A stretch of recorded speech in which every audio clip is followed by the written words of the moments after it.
गेल्या 5 दशकांमध्ये कोणत्याही ढोंगी गुरुचा अवतार म्हणवणाऱ्या बुवांना भेटायचे नाही, त्यांच्या दर्शनाला जायचे नाही, हा संस्कार मी आजही पाळते. माझी अढळ श्रद्धा देवदेवतांवर आणि अक्कलकोट स्वामी समर्थांवर, साईबाबा गोंदवलेकर महाराज आणि गाणगापूर येथील दत्त महाराजांवर आहे. महिलांची प्रगती व सामाजिक न्याय यावर मी काम करत राजकारणात आले. मी प्रबोधनकारी हिंदुत्व मानते. राजकीय पदे किंवा मंत्रीपद मिळवण्यासाठी कधीही कोणत्या तांत्रिक गुरुची किंवा बुवाबाजीची मला गरज भासलेली नाही.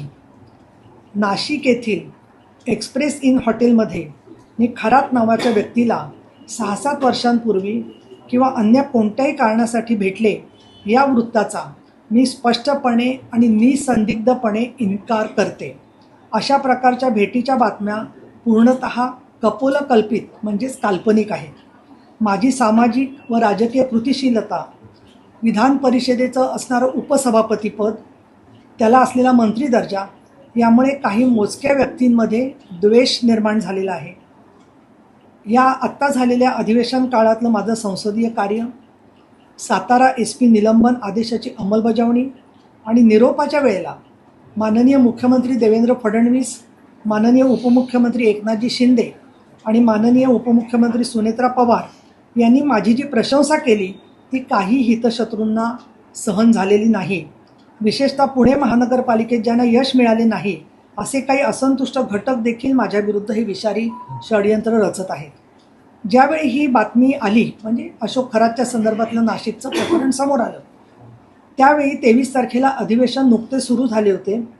माननीय मुख्यमंत्र्यांनी SIT चौकशी आधीच म्हणजे 13 मार्च रोजी जाहीर केली होती आणि नंतर त्यांनी तेजस्विनी सातपुते यांची SITवरती प्रमुख म्हणून घोषणा केली.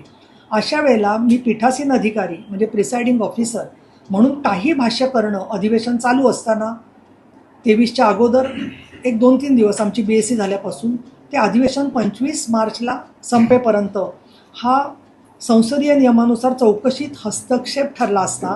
कारण आम्ही जे चेअरवरून बोलतो ते निर्देश असतात सरकारला, हे मी या ठिकाणी नमूद करू इच्छिते.